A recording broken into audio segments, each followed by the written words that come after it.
আসসালামু আলাইকুম। স্বাগত জানাচ্ছি জিসকা ফার্মা আয়োজিত স্বাস্থ্য বিষয়ক আমাদের নিয়মিত অনুষ্ঠান পিউলি সুস্বাস্থ্য সারাক্ষণে। আপনাদের সাথে আছি আমি ডক্টর সাইদ আহমেদ। আজকে আমরা আলোচনা করব খুব সাধারণ একটা সমস্যা নিয়ে, যেটাতে সব তরুণ তরুণীরা একটা বয়সে ভুগে থাকেন। সেটি হচ্ছে একনি বা ব্রণ। এবং এই বিষয়ে আলোচনা করার জন্য আজকে আমাদের মাঝে উপস্থিত আছেন doctor Asif Imran Siddiqui. Doctor Asif Imran Siddiqui delta medical college হাসপাতালের কনসালটেন্ট হিসেবে কর্মরত আছেন। ডক্টর আসিফ ইমরান সিদ্দিকী, আপনাকে স্বাগত জানাচ্ছি আমাদের অনুষ্ঠানে। প্রথমেই জানতে চাইবো, একনি বা ব্রণ, এটা তো আমরা সবাই শুনে থাকি, কিন্তু একনি বা ব্রণ এই জিনিসটা কি এবং কেন হয়? এক ধরনের গ্রন্থি আছে যাকে আমরা সেবোরিক গ্ল্যান্ড বলি। স্পেশালি কপালে, মুখে, বুকে, পিঠে, অনেক সময় হাতের এই সাইডেও থাকে।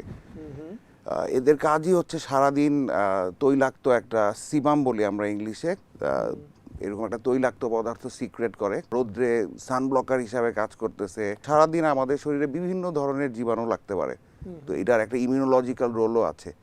মাঝে মাঝে এই গ্ল্যান্ডগুলার প্রদাহ বা ইনফ্লামেশন হয়। এই যে প্রদাহ বা ইনফ্লামেশন, এইটাকে আমরা ব্রণ বলি। সিবাসিয়াস গ্ল্যান্ডের নিঃসরণের কথা বলছেন, যেটা বলছেন আপনি আর্দ্রতা থেকে শুরু করে রোদ থেকে রক্ষা করা থেকে শুরু করে বেশ কিছু কাজ করে। তো সেটা কি বয়সকালে আর দরকার হয় না? বয়সকালেও দরকার হয়, তাহলে সেক্ষেত্রে বয়সকালে একনি বা ব্রণ হচ্ছে না কেন? সাধারণত অ্যান্ড্রোজেন অ্যাক্টিভিটি যেই বয়সে সবচেয়ে বেশি থাকবে ওই বয়সেই বেশি বেশি। অ্যান্ড্রোজেন হচ্ছে এক ধরনের হরমোন যেটা ইউজুয়ালি টিন এজ, মানে দেখা গেছে 13 থেকে 19 ইয়ার ওল্ডের মধ্যে সবচেয়ে বেশি সিক্রেট হয়। এটা মেন্টাল স্ট্রেসের জন্য হতে পারে, না ঘুমালে হতে পারে, পরীক্ষা থাকলে হতে পারে। দেখা গেছে যত মানুষ বয়স বাড়ে তত ধীর স্থির হয়। এক্ষেত্রে বয়স, আপনার কতটুকু বয়স পর্যন্ত এটা আমরা ধরে নিব যে এই পর্যন্ত এদের এই রোগে বা এই সমস্যা ভুগতে হবে? 13 থেকে 19 বছর বয়সের মানুষের সবচেয়ে বেশি হয়, কিন্তু ইদানিং এখন আর ওইরকম আমরা বলতে পারি না, কারণ বাজারে বিভিন্ন ধরনের ফর্সা হওয়ার ক্রিম থাকে। সবাই আমরা না বুঝেই ম্যাক্সিমাম পেশেন্ট বিভিন্ন ধরনের ক্রিম ইউজ করতেছে, তো যার কারণে আমরা 45 বছরের মহিলাকেও দেখেছি ব্রণের সমস্যা নিয়ে আমাদের সাথে দেখা করে। বাট এমনি একাডেমিক্যালি, মানে টেক্সট বুক অনুযায়ী এটা টিনেজ ডিজিজ, আপ টু 25 বছর হইতেই পারে। বাট আস্তে আস্তে দেখা যায় যত বয়স হয় ব্রণ হওয়া কমে যায়। যে বয়স ছাড়াও কিছু কিছু বিভিন্ন ধরনের আমাদের যে প্রসাধনী যেগুলো ব্যবহার করা হয় সেগুলো থেকেও হতে পারে। এছাড়া কি কি রিস্ক ফ্যাক্টর কাজ করতে পারে এটার জন্য? 3টা কারণে আসলে ব্রণ হচ্ছে। একটা তো হচ্ছে আমি বললাম যে ইনফ্লামেশন।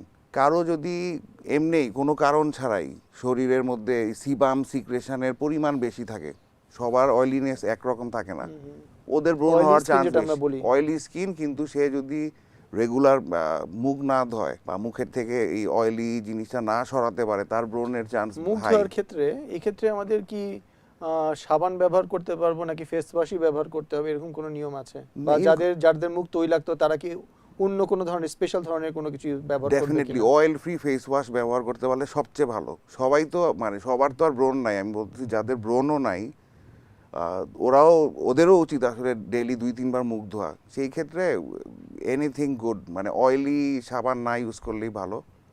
যে কোনো ধরনের অয়েল ফ্রি সোপ অথবা ফেস ওয়াশ ইজ গুড। এবং যেগুলো বাজারে মানে প্রতিনিয়ত পাওয়া যায় সেই ধরনের কোনো ফেস ওয়াশ ইউজ করলে হবে নাকি কোনো মেডিকেটেড কিছু হতে হবে, এরকম কোনো নিয়ম আছে? বা ডাক্তারের পরামর্শ নিয়ে ব্যবহার করতে হবে এইসব রোগীর ক্ষেত্রে? ডেফিনেটলি ডক্টরের পারমিশন নিয়ে যদি ইউজ করে তাহলে তো খুবই ভালো। এছাড়াও যদি কেউ আসলে অয়েলিনেস নিয়ে সমস্যা থাকে, বাজারের কোনো ভালো ব্র্যান্ড, নো প্রবলেম, ডাক্তার দেখা ইউজ করলে তো ডেফিনেটলি। আর যাদের ব্রণ অলরেডি হয়ে গিয়েছে ওদের অবশ্যই ডাক্তার দেখায় ফেস ওয়াশ ইউজ করাটাই বেটার। আমরা ছোটবেলা থেকে অনেক সময় শুনে আসি যে দেখো তোমার শাকসবজি খাও বা এক্সারসাইজ করো বা তোমার কনস্টিপেশন আছে বা কোষ্ঠকাঠিন্য আছে, এটার জন্য একনি হচ্ছে, এগুলো সত্যতা কতটুকু? যদিও আমরা বলে থাকি ব্রণের সাথে খাওয়ার কোনোই সম্পর্ক নাই, তৈলাক্ত খাওয়ার কোনো সম্পর্ক নেই, আমি মানে টেক্সট বুক থেকে বলছি। বাট এখানে একটা কথা আছে, কনস্টিপেশন হয় এরকম কোনো খাওয়া যাবে না। Regarding milk, chocolates, fatty food. ব্রণের কথা শুনলাম, বা আমরা সাধারণ মানুষের চোখ দিয়ে আমরা ব্রণই বলি বা একনি বলি। ডাক্তারি ভাষায় কি এর মধ্যে কোনো প্রকারভেদ আছে নাকি? ব্রণের অনেক প্রকারভেদ।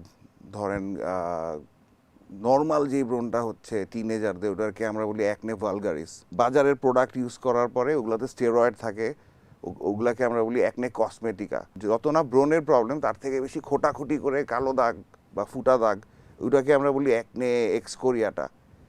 আরও কিছু কিছু আছে ব্রণ আরও আরেকটু এক্সেসিভ, যেমন একনে, ফালমিনেন্স, ওদের আরও ভয়ানক, আরও বড় বড় গ্ল্যান্ড, মানে গ্ল্যান্ড ফুলে ব্লিডিং হইতে পারে, জ্বর থাকতে পারে, হাড্ডিতে ব্যথা থাকতে পারে, নোডিউলোসিস্টিক একনে থাকে, বুঝতে পারছি। বিভিন্ন আমরা ধরনের। যেটা একনি আমরা দেখি তার পেছনেও আরো অনেক ঘটনা আছে এবং জি, অনেক জি। আরো বিস্তারিত ব্যাপার আছে। বিভিন্ন ধরনের একনে তো আছে, এই বিভিন্ন ধরনের একনি এবং এইগুলোর প্রতিকার সম্বন্ধে আমরা আরো বিস্তারিত জানবো, কিন্তু একটা ছোট্ট বিরতির পরে। দর্শক মণ্ডলী, এখন সময় হলো একটা বিজ্ঞাপন বিরতির।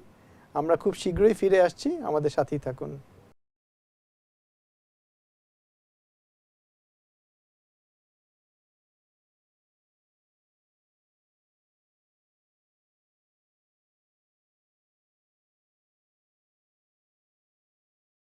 দর্শক, ফিরে এলাম বিরতির পরে। বিরতিতে আমাদের সাথে থাকার জন্য ধন্যবাদ। আমরা আলোচনা করছিলাম একনি বা ব্রণ নিয়ে, এবং এ ব্যাপারে আজকে আলোচনার জন্য আমাদের সাথে আছেন ডাক্তার আসিফ ইমরান সিদ্দিকী। ডাক্তার আসিফ ইমরান সিদ্দিকী, বিরতিতে যাওয়ার আগে আপনি বলছিলেন যে একনির বিভিন্ন প্রকারভেদ। এখন একটু আমাকে বা দর্শকদের উদ্দেশ্যে একটু যদি বলেন যে এই প্রকারভেদ অনুযায়ী চিকিৎসার ধরন কি কোনো পার্থক্য আছে নাকি, আর তাদের ওভারঅল জীবনধারায় কোনো পরিবর্তনের প্রয়োজন আছে নাকি যদি এটা থেকে মুক্তি পেতে পায়। আর একটা প্রশ্ন আমি এর সাথে করতে চাই, সেটা হচ্ছে যে ভয় পাওয়ার মতো কোনো ব্যাপার আছে কি? ব্রণের জন্য আসলেই ফার্স্টেই তো আমাদেরকে ডক্টর দেখাইতে হবে, কারণ এক এক রকম ব্রণের জন্য এক একভাবে আমরা ট্রিটমেন্ট মডালিটি সিলেক্ট করব। সবচেয়ে নর্মাল যেই ব্রণ, ওইটার জন্য আমরা অ্যান্টিবায়োটিক খেতে দেই, কয়েকটা টপিক্যাল ক্রিম লাগাতে দিব, একটা ফেস ওয়াশ সিলেক্ট করে দিব, তাতেই রোগী ভালো হয়ে যাবে, ভয়ের কিছু নাই। এর থেকেও যদি অন্য আমরা দেখব কেন এই ব্রণটা হচ্ছে, যদি আমরা ডেফিনেটলি বের করে ফেলতে পারবো কেন হচ্ছে। অনেক সময় হরমোনাল প্রবলেম থাকে, মহিলাদের পলিসিস্টিক ওভারি থাকে, এমনও অনেক সময় ব্রণ হয় ওর আরেকটা ডিজিজ আছে, ওইটার জন্য সে একটা ড্রাগ খাচ্ছে, ওইটার জন্য তার ব্রণ হচ্ছে।